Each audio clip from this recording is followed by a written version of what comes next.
Bismillahirrahmanirrahim. Assalamualaikum warahmatullahi wabarakatuh.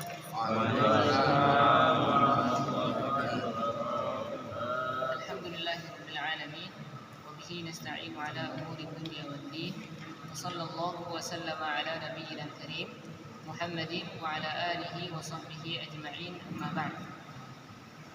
Alhamdulillah, bersyukur kepada Allah Subhanahu wa taala. Kita bersyukur kepada Allah atas segala limpahan rahmat dan karunia-Nya kepada kita semua, sehingga sampai pada saat sekarang ini kita bisa melaksanakan kewajiban-kewajiban kita sebagai hamba Allah Subhanahu wa taala. Mudah-mudahan apa yang sudah kita lakukan, amalan ibadah yang sudah kita kerjakan, diterima oleh Allah Subhanahu wa taala dan dijadikan itu sebagai salah satu sebab memasukkan kita ke dalam surganya. Amin. Salawat dan salam kita berdoa kepada Allah agar disampaikan kepada baginda kita Nabi besar Muhammad sallallahu alaihi wasallam. Allahumma salli ala nabiyina Muhammad wa ala alihi wa sahbihi ajma'in. Para ikhwan dan bapak sekalian yang dirahmati Allah Subhanahu wa taala, alhamdulillah di pekan-pekan yang telah lalu kita sudah banyak membahas beberapa judul ataupun pembahasan ataupun materi yang berkaitan dengan ilmu tajwid yang terdapat di matan Tuhfatul Atfal.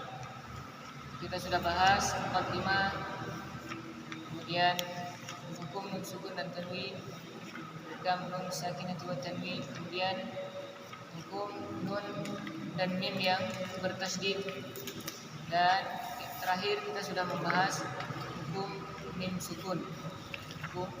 Mim sukun. Hari ini insyaallah taala kita akan membahas hukum lam pada alif lam atau disebut dengan lam ta'rif, dan halaman ke-19. Hukum lam pada alif lam atau lam ta'rif, hukum lam ta'rif, dan pada fi'il. Akan kita bahas adalah lam sukun yang terdapat di alif lam atau lam ta'rif dan yang terdapat di fi'il. Nah.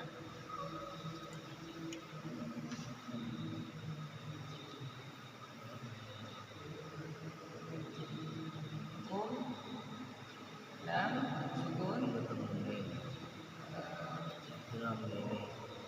hukum lam sukun atau hukum lam sukun yang terdapat di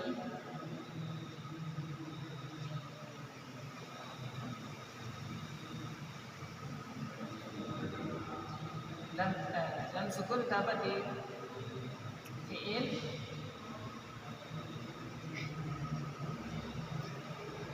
dan juga lam sukun yang terdapat di alif lam atau lam ta'rif, alif lam dan fi'il. Hukum lam sukun yang terdapat di alif lam atau lam ta'rif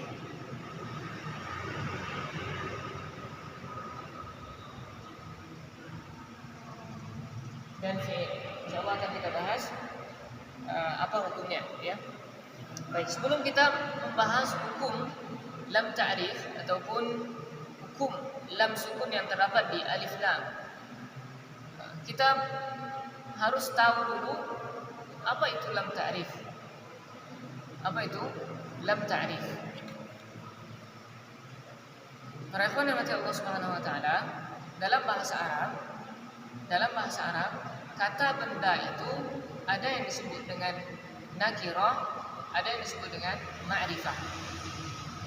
Dalam bahasa Arab, kata benda itu ada yang disebut dengan nakirah, ada yang disebut dengan ma'rifah. Nakirah ini bermakna umum. Nakirah itu bermakna umum, seperti masjidun misalkan. Ya, masjidun ini bermakna umum, masjid apa saja. Masjid besarnya sebesar apa saja, bagus atau tidak, yang jelas masjid ini bermakna umum. Tapi kalau sudah dimasukkan alif lam, maka keumumannya tadi menjadi khusus. Nah, alif lam ini disebut dengan alif lam ta'rifiyah. Lam ta'rifiyah. Yang tadinya umum menjadi khusus karena ada alif lam ini. Yang tadi misalkan masjidun menjadi al-masjidu. Yang perlu diperhatikan juga, ketika kita mau merubah nakirah menjadi ma'rifah, maka tanwinnya dihilangkan. Tanwinnya dihilangkan. Yang awalnya masjidun menjadi al-masjidu.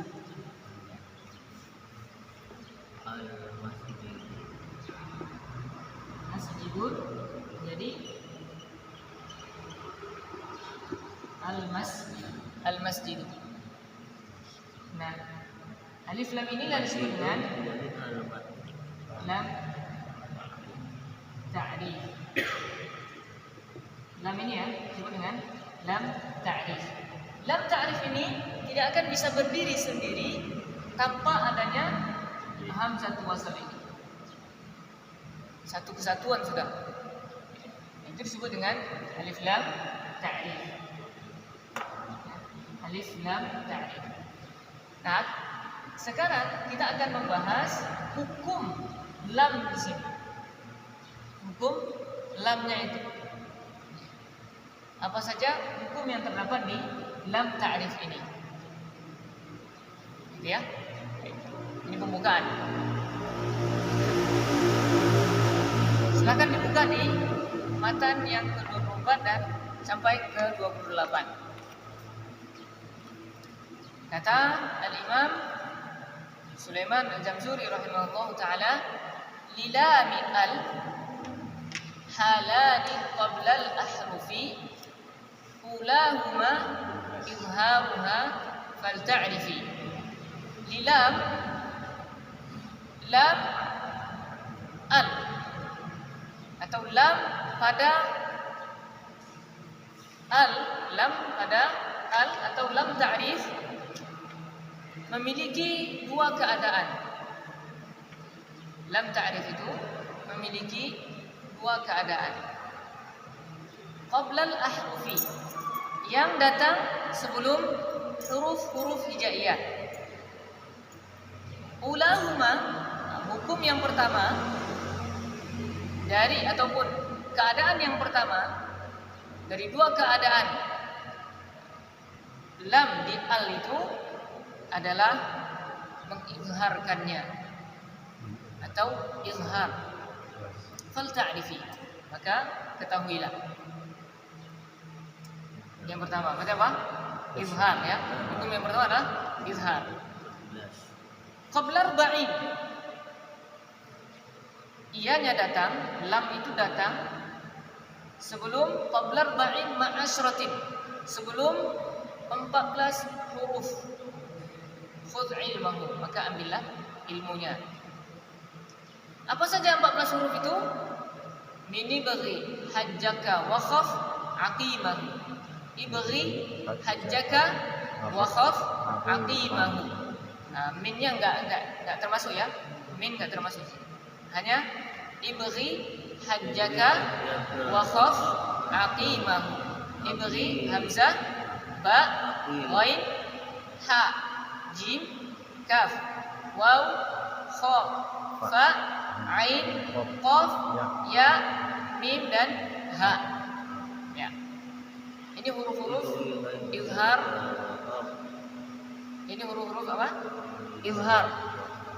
Tapi izharnya bukan izhar halqi, bukan izhar syafawi. Ya. Nanti kita akan bahas izhar apa yang disebut dengan izhar yang kita bahas ini.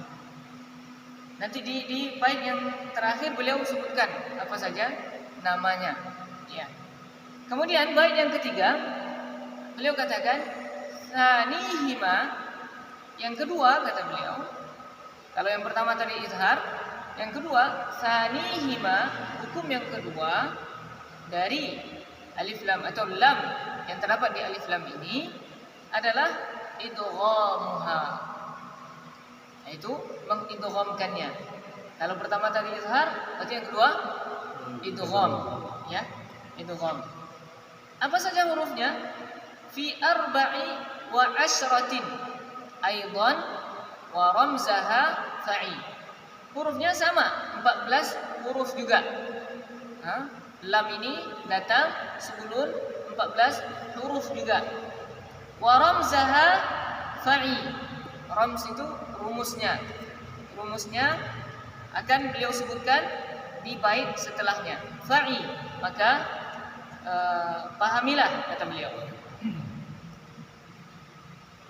Tib thumma sil ruhman tafuz tif dha ni'am da' su'a ghannin zur syarifan lil karam.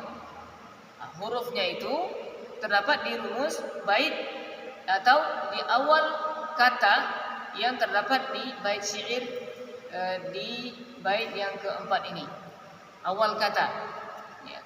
Tib thumma sil ruhman tafuz ضيف ذا نعم دع سوء ظن زر شريفا للكرم. طيب, awal katanya huruf ta, ya. Summa sa sil sad rahman ra tafuz ta ضيف ضاد ذا dal, ya. Ni'am nun da' dal su sin, ya.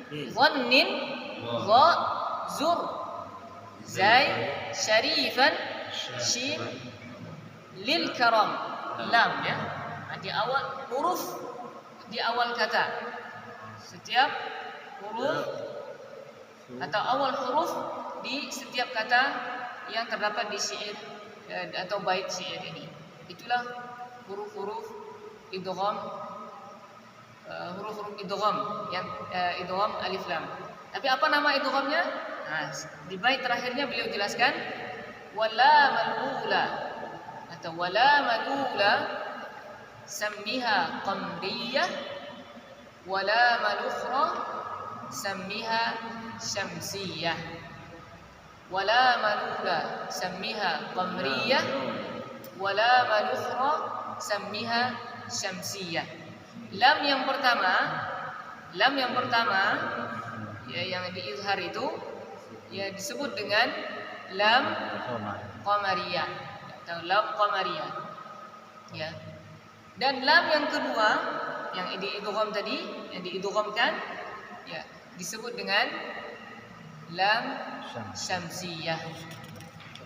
Lam syamsiyah. Nah, inilah dua hukum yang terdapat di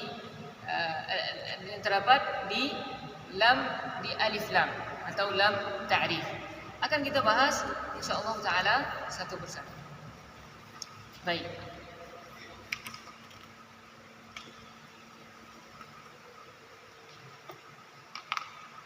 Yang pertama adalah izhar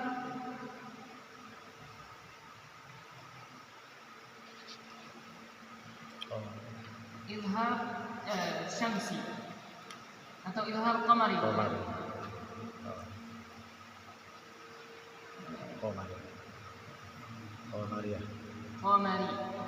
Izhar qamari. Izhar qamari. Apa itu izhar qamari? Izhar qamari adalah apabila ada lam sukun yang datang sebelum huruf-huruf yang 14 yang terkumpul dalam kalimat ibghi hajjaka wa khaf aqimah. Ibghi hajjaka wa khaf aqimah.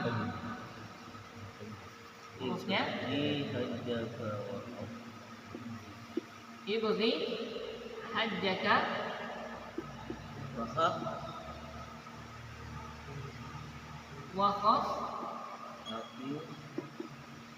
aqimah.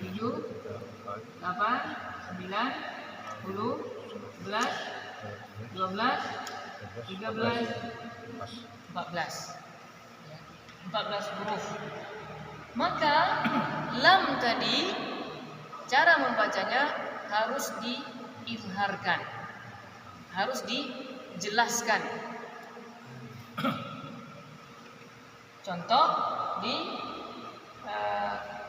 lam bertemu dengan hamzah, misalkan alif lam bertemu dengan hamzah.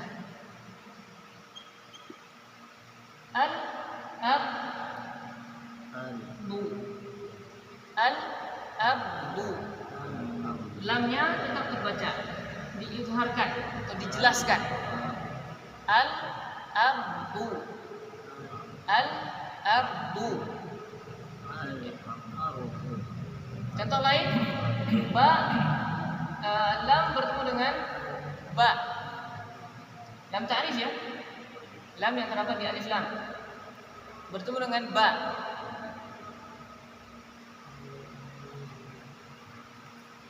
Apa? Al-birru ya. Al-birru. Nah, ba-nya ini dijelaskan, lamnya ini dijelaskan. Al-birru. Contoh lain bertemu dengan ghain. Al-ghani ya. Al-ghani. Al-qadir. Al-ghaniyu. Nah, lamnya dijelaskan. Sebenarnya para ikhwan yang dirahmati Allah Subhanahu wa taala, secara praktek kita sudah paham ini. Secara praktek kita sudah paham. Ya, sudah kita baca dengan benar insyaallah. Cuma mungkin secara teorinya belum belajar. Ya? Perlu? Hukum bacaannya gitu. Namanya ya enggak tahu.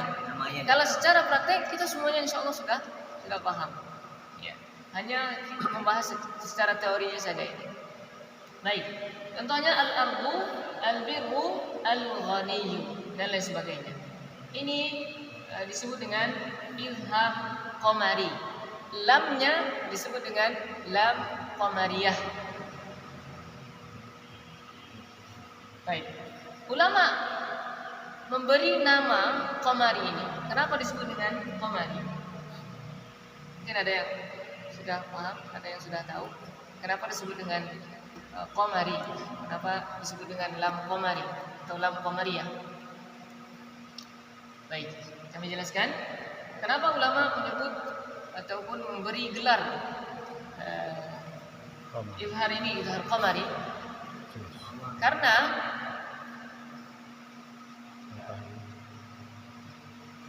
lam ya, lam itu diibaratkan dengan bintang. Lam yang di alif lam itu diibaratkan dengan bintang. Huruf-huruf setelahnya diibaratkan dengan bulan. Huruf-huruf setelahnya diibaratkan dengan bulan. Bintang dan bulan apabila bertemu sama-sama terang, sama-sama jelas. Maka itu disebut dengan izhar qamari. Sama-sama terbaca semuanya. Baik lamnya ataupun hurufnya semuanya terbaca. Gitu ya. Nah, itu disebut dengan izhar qamari. Dan lamnya disebut dengan lam qamariyah. Lam qamariyah. Ya. Baik, insyaallah paham ya? Insyaallah. Mudah kan ya? Sudah tahu sebenarnya, cuma namanya saja. Baik, kemudian yang kedua, hukum lam ta'rif yang kedua adalah idgham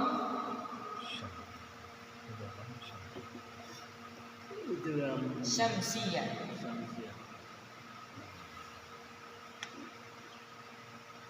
Idgham syamsiyah.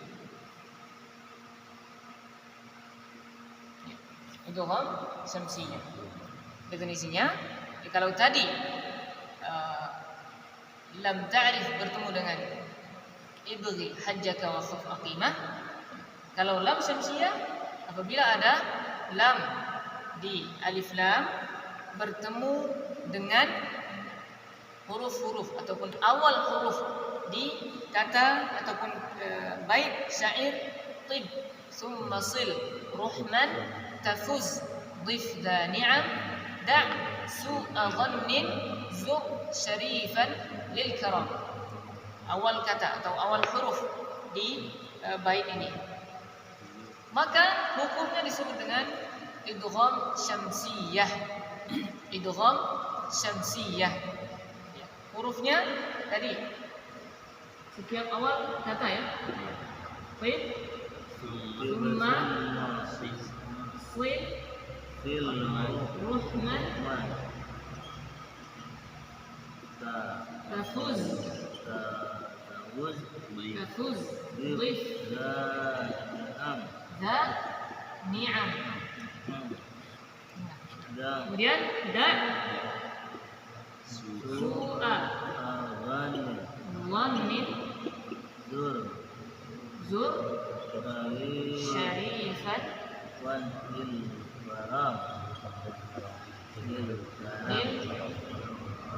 harami.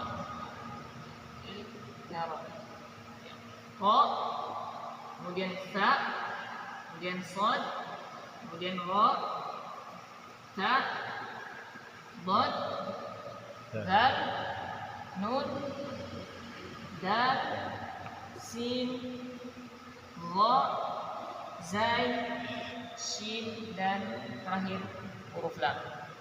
Semuanya 14 juga. Ya, sama dengan idgham qamariyah. Idgham. Maaf, bukan idgham syamsiyah tapi idgham syamsi.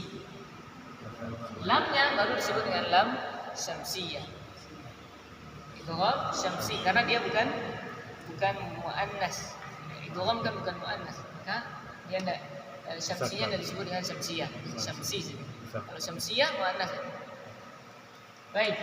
Hurufnya 14. Qa, sa, sad, ha, ta, dhad, dal, kemudian nun, dal, sin, dha, zai, shin, dan lam. Baik. Bagaimana cara membacanya?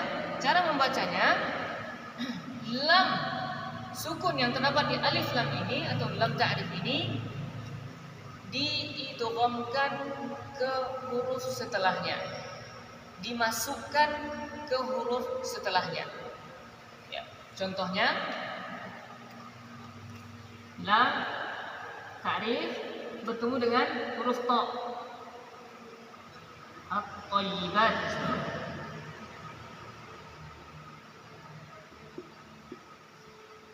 Maka lamnya dihilangkan atau dimasukkan ke huruf ta, sehingga tidak lagi kita membaca huruf lam, langsung kepada huruf ta yang bertasydid. At-thayyibat. At-thayyibat. Nah, hukum ini disebut dengan idgham syamsi namanya. Idgham syamsi. Kenapa disebut dengan syamsi? Syamsi artinya matahari. Alif lam diibaratkan bintang. Huruf-huruf setelahnya itu diibaratkan dengan matahari. Matahari ketemu bintang, siapa yang kalah? Bintang ya. Yang muncul hanya mataharinya. Jadi mataharinya saja yang terbaca. Itu huruf-hurufnya saja yang terbaca. At-thayyibat. Lamnya hilang, bintangnya hilang. Ya. Baik. Nah, kesimpulannya lam sukun yang terdapat di alif lam atau yang disebut dengan lam ta'rif ini mempunyai dua hukum. Yang pertama disebut dengan izhar qamari. Lamnya itu disebut dengan lam qamariyah. Huruf yang bertemu dengan lam qamariyah ini terkumpul dalam kalimat ibghi hajjaka wa khaf aqimahu. Ya. Cara membacanya, lamnya harus dijelaskan, harus dibaca sesuai dengan namanya, yaitu izhar. Al-ardu. al-abdu, al-birru, al-ghaniyyu. Ya. Yang kedua, hukum yang kedua adalah idgham syamsi. Idgham syamsi. Lamnya disebut dengan lam syamsiyah. Huruf yang bertemu dengan lamnya terkumpul dalam bait ataupun awal huruf di setiap kata di bait tib thumma sil ruhman tafuz dhif za ni'am da' su'a dhannin zur syarifan lil karam. Cara membacanya, lamnya diidghamkan atau dimasukkan ke huruf setelahnya, ke salah satu huruf yang 14 ini, sehingga lamnya tidak terbaca. Contoh at-thayyibat, at-thayyibat. Itu dua hukumnya. Ada yang ditanyakan? Nanya, Ustaz. Ini kan ada di di awal ya. Yang saya kadang bingung ini. Kalau kok nggak ada ya di sini ya hukum non sukun apabila dia bertemu dengan hamzah wasal itu, Ustaz. Oh. Nah, non sukun kok di sini kok belum ketemu ya saya ya, belum ada. Non sukun Ya. ketemu hamzah wasal. Hamzah wasal kan yang alif ada anunya itu apa? Iya, tandanya. Ada tandanya itu apa tuh hamzah di atasnya itu hamzah wasal. Misalnya ning fadlu apa ini bacanya kalau tidak nil fadu dimasukkan nil fadu yang dimasukkan itu kok ning fadu itu masuk ke mana ya? Ada ya? Itu apabila ada dua sukun yang bertemu. Maka sukun yang pertama itu diberikan atau dihidupkan. Apabila ada dua sukun bertemu, salah satunya harus dihidupkan. Contohnya di banyak ayat. Kita coba buka di surat Al-Muddatsir.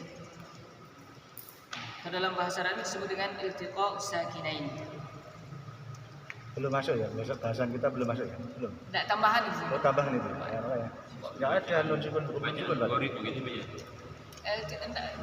terlalu, tidak termasuk. Enggak masuk ya?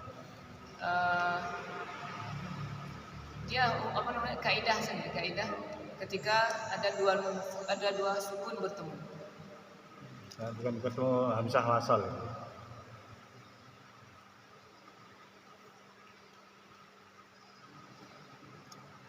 Contoh yauma idzinil mustaqar. Yauma idzinil mustaqar. Kan non sukun ya. Yauma idzin. Kan seharusnya yauma idzin bertemu dengan hamzah wasal. hamzah wasal. Yauma idzinil mustaqar. Iya. Tanwin kan ibarat nun sukun juga. Ibarat nun sukun juga. Nah, sukunnya ini bertemu dengan hamzah wasal. Hamzah wasal juga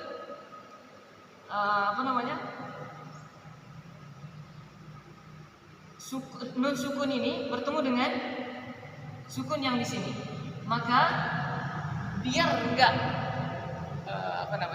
enggak kedua-dua sukun itu kita baca, dan itu enggak enak sekali didengarnya, gitu, membacanya. Yauma idzin al-mustaqar. Yauma idzin al-mustaqar.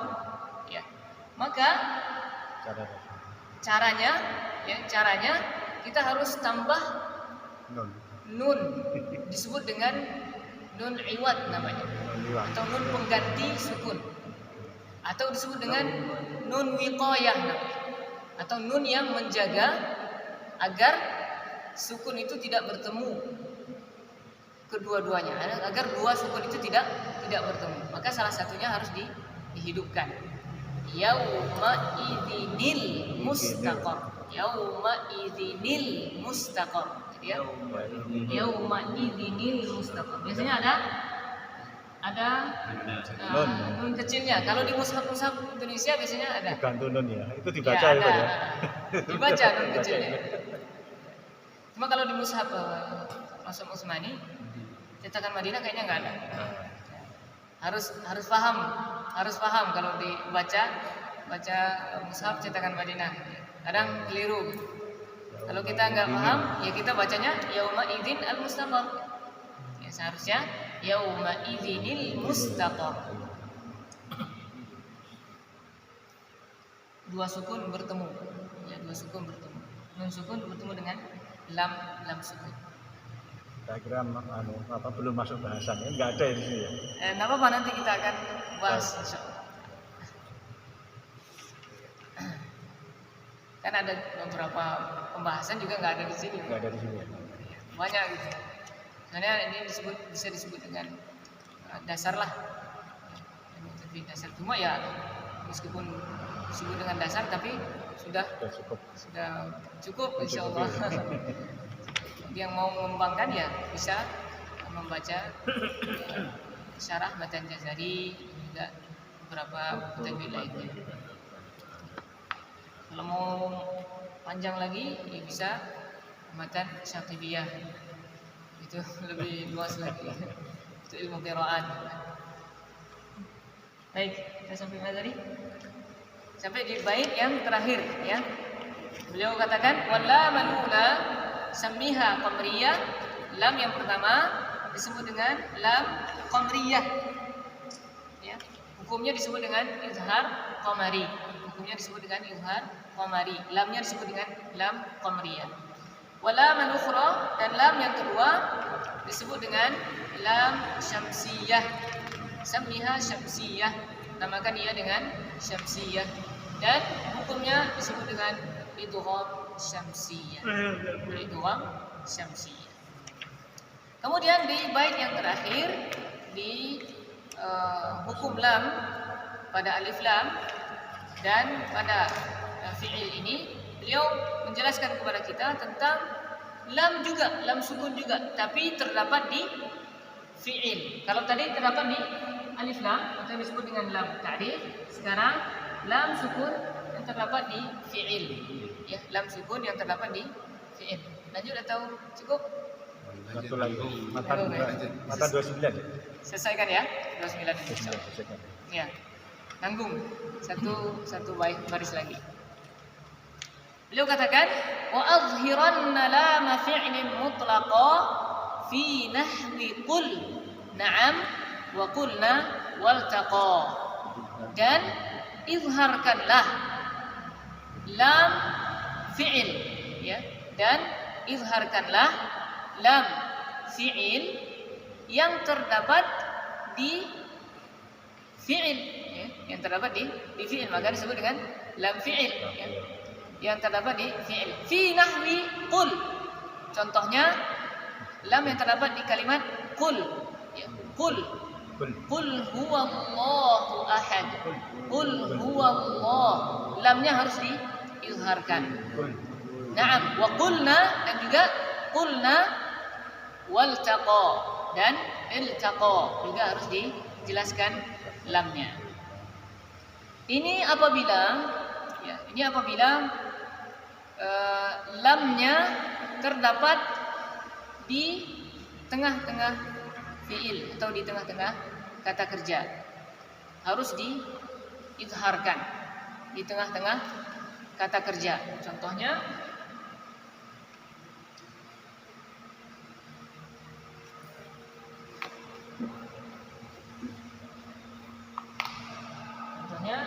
ja'alna, misalnya ja'alna, qulna ya, ja'alna, qulna, harus mutlak dijelaskan atau diizharkan apabila dia berada di tengah-tengah kata kerja. Ja'alna kan kata kerja, qulna juga kata kerja. Tapi kalau dia berada di akhir kata, ya, berada di akhir kata kerja atau di akhir fi'il, maka kita lihat huruf setelahnya itu apa? Ya. Kalau huruf setelahnya itu ro misalkan, ini qul ya, lam sukun berada di akhir fi'il atau kata kerja. Kalau dia berada di akhir kata kerja, kita lihat setelahnya itu apa? Ya. Kalau setelahnya itu ro, maka wajib diidghamkan atau harus diidghamkan, dimasukkan ke huruf ro tadi. Lam sukun harus dimasukkan ke huruf ro. Contohnya waqur rabbi zidni. Waqur rabbi zidni ilma. Waqur rabbi zidni. Qur rabbi. Dimasukkan lam tadi ke huruf ro sehingga huruf ro menjadi ro yang bertasdid. Maka cara membacanya waqur rabbi, bukan waqul rabbi. Nah, ini idgham ya. Apabila di akhir kata kerja maka dia idgham apabila dia bertemu dengan huruf ro. Namun kalau dia di akhir kata kerja tapi tidak bertemu dengan huruf-huruf yang harus diidghamkan seperti ro dan lam ya, ro dan lam, maka dia tidak diidghamkan, harus diizharkan. Contohnya qul huwallah. Qul huwallahu ahad. Qul huwallahu ahad. Izharnya, dijelaskan lamnya. Tapi kalau dia bertemu dengan ro dan lam harus diidghamkan. Qur rabbi wa qur rabbi zidni ilma. Qul lil ladzina kafaru alam aqul lakum. Itu lam yang diidghamkan ke huruf setelahnya. Adapun kalau enggak bertemu dengan lam dan ro, maka dia mutlak menjadi izhar. Qul na'am wa tawakkal 'ala Allah wa tawakkal 'ala Allah. Qul huwallah. Qul ya ayyuhal kafirun. Itu lam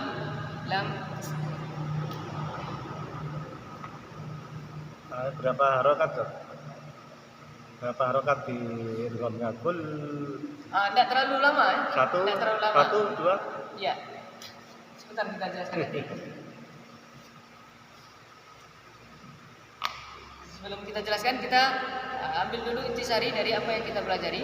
Di halaman ke-23 itu sudah jelas sebenarnya. Hukum lam, yang hukum lam itu ada dua,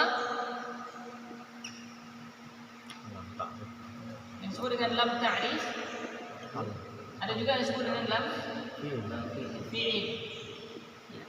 Lam fi'il. Lam ta'rif ini berapa hukumnya? Dua juga, idgham dan izhar. Idgham disebut dua-duanya disebut dengan, kalau idgham disebut dengan idgham syamsi dan izhar disebut dengan izhar qamari. Ya. Kemudian di lam fi'il, ya, lam fi'il terbagi menjadi dua. Apabila dia di tengah kata, maka mutlak jadi izhar. Apabila dia di ujung ataupun di akhir kata, maka dia terbagi menjadi dua. Bisa idgham, bisa izhar.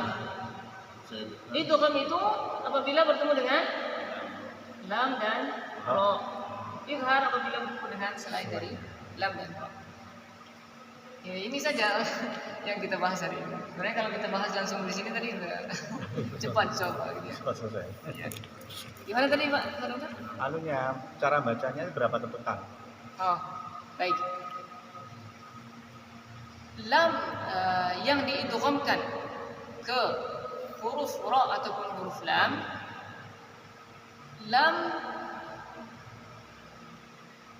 itu menjadi lam tasdid atau ro-nya menjadi ro yang bertasdid.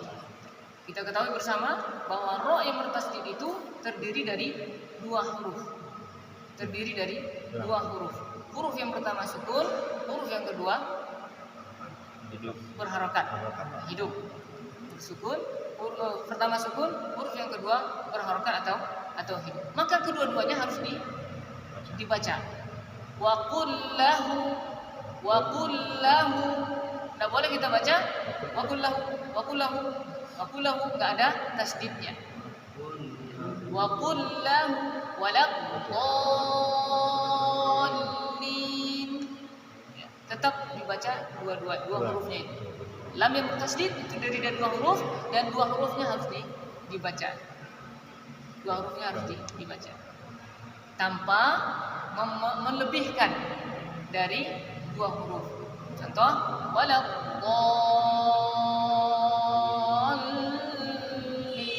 Nah, ini terlalu berlebihan.